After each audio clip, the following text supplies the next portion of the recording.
मैं सबसे पहले परमेश्वर के अनुग्रह के लिए परमेश्वर का धन्यवाद करती हूँ कि वो मुझे इस सेट पर आने का मौका दिया। मुझे 7 साल हो गए परमेश्वर में, और जब मैं 7 साल पहले परमेश्वर में आई तो मैं एक मुर्दा हालत में आई परमेश्वर के पास।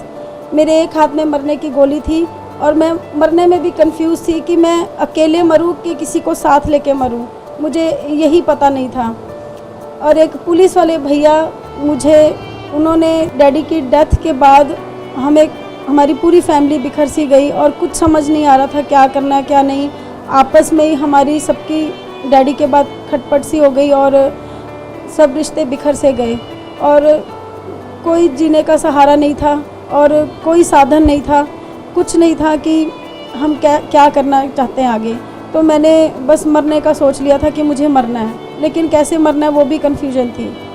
और पुलिस वाले भैया उन्होंने मुझे चर्च के बारे में बताया कि तुम वहाँ मेरे साथ चलो, तुम्हें वहाँ जीवन मिलेगा।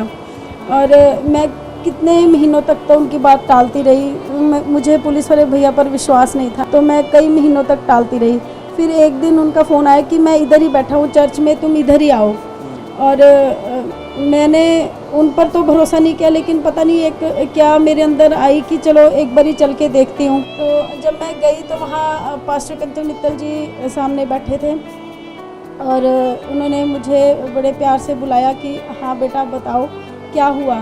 तो जब मैंने उनसे बात करनी शुरू करी, मैं बात कम कर रही थी, मैं रो ज़्यादा रही थी, मुझे कुछ समझ नहीं आया मैं क्यों रो रही हूँ, क्या बोल रही हूँ। और उन्होंने मुझे मेरी सारी बात सुनकर एक ही बात बोली कि तुम चर्च आना शुरू करो, संडे और थर्सडे को चर्च लगती है, चर्च में आओ। मैंने उन्हें बोला क्या आप हमारे घर प्रार्थना के लिए आएंगे? तो पास्टर जी ने बोला कि जब परमेश्वर अगुवाई करेगा हम तब आएंगे, आप पहले चर्च आओ। और मैं पहले चर्च गई अपने घर वालों के साथ।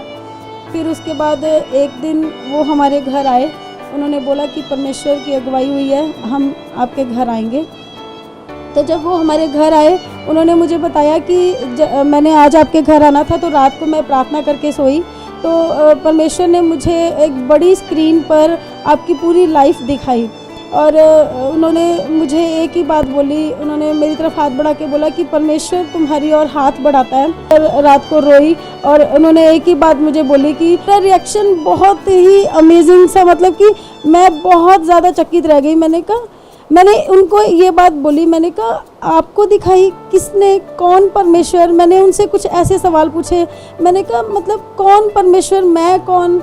तो उन्होंने मुझे बोला कि परमेश्वर तुम्हारी ओर हाथ बढ़ाता है, परमेश्वर तुम्हारे जीवन को बदलने की सामर्थ्य रखता है अगर तुम परमेश्वर पर भरोसा करो। और उन्होंने मुझे बाइबल में से एक वचन दिया कि परमेश्वर ने तुम्हारे लिए वचन भेजा है। जब उन्होंने ऐसा बोला तब भी मैंने दोबारा उनसे पूछा, मैंने कहा मैं कौन परमेश्वर, कैसे दिया वचन, आपको कैसे बोला? तो उन्होंने पास्टर जी ने बोला ये सब बातें तुम्हें समझ में आ जाएंगी, अभी तुम सिर्फ वचन पढ़ो। तो वो 4 लाइनें थी वचन की। जब मैंने आधी ही लाइन पढ़ी तो मेरी सांस फूल गई और मेरी आंखों से पानी आने लगा और मैंने बाइबल छोड़ दी। मैंने बोला कि मैं इसे नहीं पढ़ सकती, आप ही पढ़ो। तो पास्टर जी ने मेरे ऊपर हाथ रखा, उन्होंने मुझे हौसला दिया और बोला कि तुम ही को पढ़ना है, यही परमेश्वर की आज्ञा है, इसे पूरा करो। और मैं आपको बताऊं, जब मैंने वो पढ़ना शुरू करा और मैंने सच में ऐसा महसूस किया कि वो सारे आसमान के तारे चाँद टूट कर मेरे पैरों में आ गिरे और एक बहुत बड़ा हाथ मैंने अपने ऊपर महसूस किया। और जो मैं मरना चाहती थी वो उसी समय जैसे ही मैंने वो वचन पूरा करा पढ़कर, और वो हाथ परमानेंट छत उड़ गई थी मेरे ऊपर से। और मैंने उससे भी बड़ी एक अलग सी छत, मैं जिसे बयान नहीं कर सकती, वो मैंने महसूस की अपने ऊपर। और उसके बाद हम 3-4 लोग थे वहाँ और पास्टर जी ने सबके लिए प्रार्थना करी। जब मेरे लिए करी तो मुझे बोला कि परमेश्वर तुमसे बहुत प्रेम करता है। और मुझे उनके वो शब्द उस समय चुप से गए और मुझे अच्छे नहीं लगे। फिर मैं अगले दिन जब संडे आया तो मैं चर्च गई, वहाँ भी सबके लिए प्रार्थना हुई। और जब मेरे लिए हुई तो फिर मुझे उन्होंने बोला परमेश्वर तुमसे बहुत प्रेम करता है। तो मुझे बिल्कुल अच्छा नहीं लगा और मैं घर आई, आसमान की तरफ ऊपर उठा के बोला तू कौन है जिसने कहा कि मैं तुझसे प्रेम करता हूँ?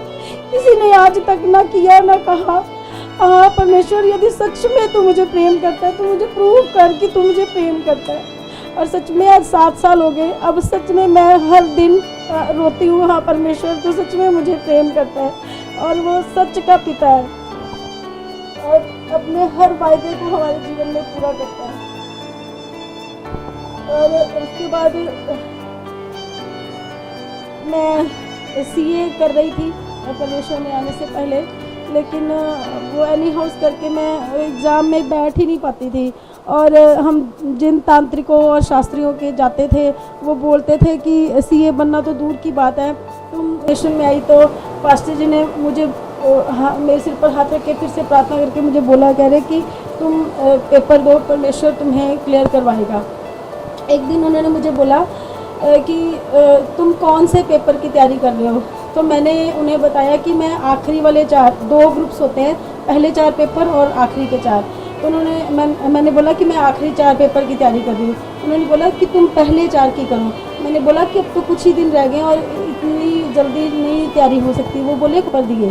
और जब रिज़ल्ट आया तो मैं पहले 4 में पास थी और आखिरी वाले 4 में मैं फ़ेल हो गई।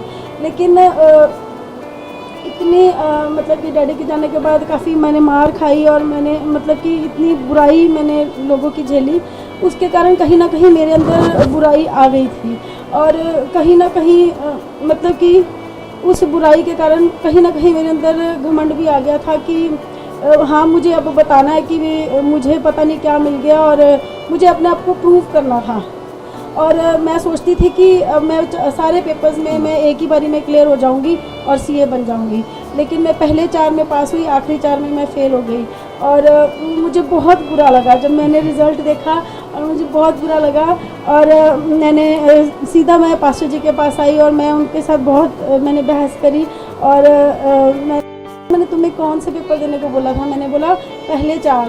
और वो बोले कि तुम कौन से पेपर में रह गई? मैंने बोला आखिरी 4।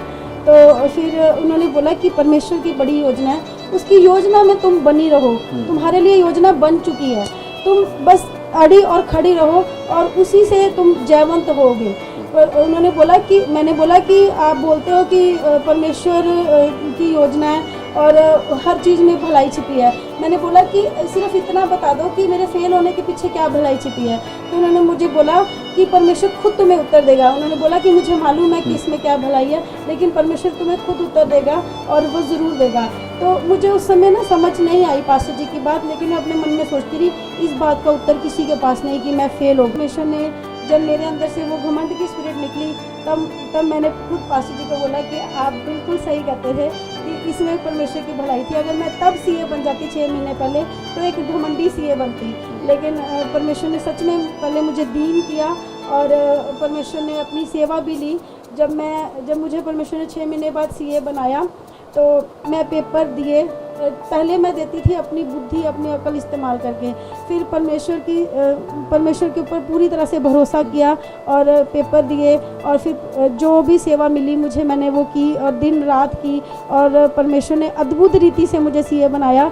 जिस समय हमारा रिज़ल्ट आया उस समय मतलब कि ये रिकॉर्ड्स में है इंडिया के, उस समय नवंबर 2013 के बैच का रिज़ल्ट था और वो सबसे टफेस्ट रिज़ल्ट था। हमारे इंस्टीट्यूट के प्रेसिडेंट ने भी ये बात बोली थी कि मैंने सबसे टफ रिज़ल्ट निकाला है, सिर्फ 3 बच्चे पास होंगे। और हमारे चंडीगढ़ में भी सिर्फ 3 ही बच्चे पास हुए, जिसमें से मैथ। आज भी मेरे पेपर याद हैं, जो मैंने बहुत ज़्यादा जिन चैप्टर्स पे फोकस किया था उसमें से कुछ नहीं आया, जो मैंने जस्ट रीड किए थे उसमें से आया। और मुझे ये भी याद है कि उन क्वेश्चंस को देख के एक बारी तो मुझे लगा कि ये तो मैंने जस्ट रीड किए हुए हैं, लेकिन सच में वहाँ पर मैंने जब आंसर लिखना शुरू किया तो ऐसे लिखा जैसे मुझे पूरे अच्छे से याद था। मास्टर जी बताते थे, वचन में से बताते थे हमेशा। वो मुझे समझ में नहीं आती थी शुरू में, और लेकिन मैं वो सुनती ज़रूर थी। और क्योंकि वो मुझे एक बात बोलते थे कि वचन को अपने अंदर भर लो और वो सही समय आने पर तुम्हारी मदद करेगा। तो वो मैंने बात को सुना। जब वो मुझे बोलते थे, सच में उस समय मुझे वो वचन समझ में नहीं आते थे।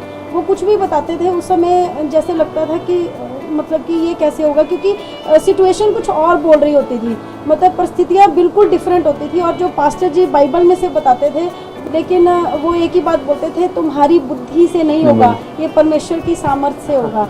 और मैं ये बात बस पकड़ लेती थी। जब मैं सीए बनी तो मैंने पास्टर जी को बोला कि आप परमेश्वर की अगुवाई में मुझे बताओ कि मुझे आगे क्या करना है, मैं जॉब करूं या अपना ऑफिस करूं। तो उन्होंने मुझे प्रार्थना करके बताया कि परमेश्वर चाहता है कि तुम अपना ऑफिस करो।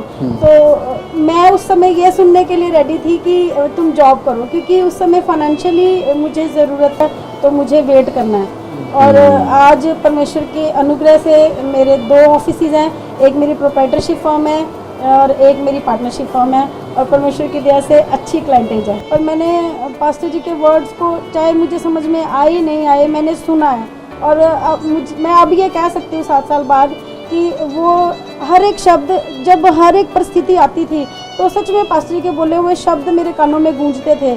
क्योंकि जब भी वो मुझे कोई भी चीज़ बताते बाइबल में से, वो मुझे कहते मैंने तुम्हें बता दिया, सिखाएगा तुम्हें पवित्र आत्मा। वो भी मुझे समझ में नहीं आता था, मैं सोचती थी अब इन्होंने बता दिया, अब वो सिखाएगा क्या पवित्र आत्मा।